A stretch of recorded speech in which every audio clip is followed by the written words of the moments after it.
ìlọsíwájú ni mo lè fi mú bá àwùjọ nípa bí mo ṣe di ọ̀mọ̀wé lónìí. èyí kò ṣàmì àṣẹ. àfi dá wọn lọ́lá.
Ibi ayé bá fi kalẹ̀ sí ibẹ̀ ni wọ́n ń pè ní lẹ́gbà.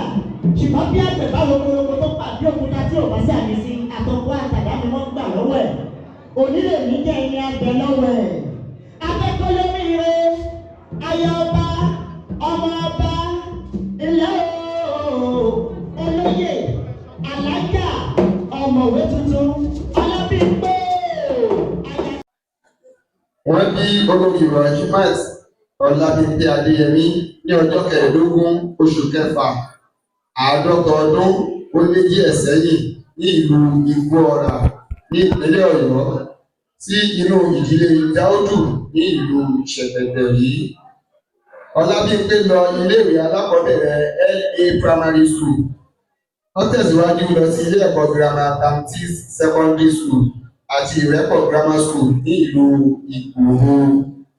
Omidan Ọlábímpé tẹ̀síwájú nígbà tí wọ́n bọ́ sí ilé ẹ̀kọ́ gíga yunifásitì ti ìlú Ìlọrin níbí ní ọdún 1995 tí wọ́n sì kọ́ ẹ̀kọ́ lórí èdè Yorùbá ní agboolé ìmọ̀ ẹ̀dá èdè àti èdè Nàìjíríà. Olórí Ọlábímpé tó tẹ̀síwájú láti ní ìmọ̀ pín ìmọ̀ níbi tí wọ́n ti gba oyè ẹlẹ́ẹ̀kejì nínú ẹ̀kọ́ Literature Yorùbá Masters of Arts in Yorùbá Literature. Lẹ́yìn náà wọ́n tún tẹ̀síwájú nínú ìmọ̀ láti gba oyè ìjìnlẹ̀ nínú ẹ̀kọ́ nípa ètò àti àtúnṣe gbogbogbò Masters in Public Administration. Ní báyìí, ọ̀mọ̀wé Adéyẹmí Rahimat Ọlábímpé jẹ́ olùkọ́ ní ilé ẹ̀kọ́ gíga yunifásitì ti ìlú Ìlọrin ní ẹ̀ka ìmọ̀ ẹ̀dá èdè àti èdè Nàìjíríà. Wọ́n gba oyè MA nínú Literature Yorùbá ní ọdún 2009, oyè MPA ní 2010 ní ilé-ìwé yìí kan náà kí wọ́n tó wá gba oyè ọ̀mọ̀wé ní ọdún 2025 tí a wà yìí. Iṣẹ́ ìwádìí wọn dojúkọ literature alohùn àti alákọsílẹ̀ lọ́lọ́kan òjọ̀kan. Ọ̀mọ̀wé Adéyẹmí ti ṣe iṣẹ́ lóríṣiríṣi lórí oríkì àwọn Aláàfin. Bẹ́ẹ̀ náà ni ìwádìí lórí èdè, àṣà Yorùbá àti ìṣàkóso aáwọ̀ kò gbẹ́yìn nínú iṣẹ́ wọn. Ọ̀mọ̀wé jẹ́ ọmọ ẹgbẹ́ onímọ̀ èdè ìjìnlẹ̀ Yorùbá Yorùbá Studies Association of Nigeria, akápò ọmọ ẹgbẹ́ Nigerian Institute of Translation and Interpreters (NITI). Bẹ́ẹ̀ ni wọ́n tún jẹ́ alága ẹgbẹ́ yìí fún ìpínlẹ̀ Kwara. Wọ́n jẹ́ ìyá ẹgbẹ́ àti olùbádámọ̀ràn Yorùbá Students Association (YOSA) nínú ọgbà fásitì ìlú Ìlọrin. Ọmọ ẹgbẹ́ Muslim Students Society of Nigeria (MSSN), Erelu, ẹgbẹ́ akọ́mọlédè ilẹ̀ Yorùbá Ọ̀yọ́ State Chapter àti bẹ́ẹ̀ bẹ́ẹ̀ lọ. Ọlọ́run fi àwọn ọmọdé lọ́kùnrin àti lóbìnrin kẹ́ ọ̀mọ̀wé Ọlábímpé Oyèdìran Adéyẹmí. Ẹ̀yin ará, ó ṣe àfihàn ọmọ ọba Alhaja Ayaba Erelu ọ̀mọ̀wé Rahimat Ọlábímpé Oyèdìran. Rahimat Ọlábímpé Adéyẹmí. Bí mo ti sọ, oyè ìmọ̀ ọ̀mọ̀wé dókítà ní orí ẹ̀kọ́ Yorùbá, ẹ̀ka lítírésọ̀ Yorùbá, òun ni mò ń gba oyè lé lórí. Mo máa ń ṣiṣẹ́ lórí ewì alohùn Yorùbá lóríṣiríṣi àti ewì àkọsílẹ̀. Orí ẹ̀ ni mo ti gba oyè ọ̀mọ̀wé. Ọ̀pọ̀ ìlọsíwájú ni mo lè fi mú bá àwùjọ nípa bí mo ṣe di ọ̀mọ̀wé lónìí.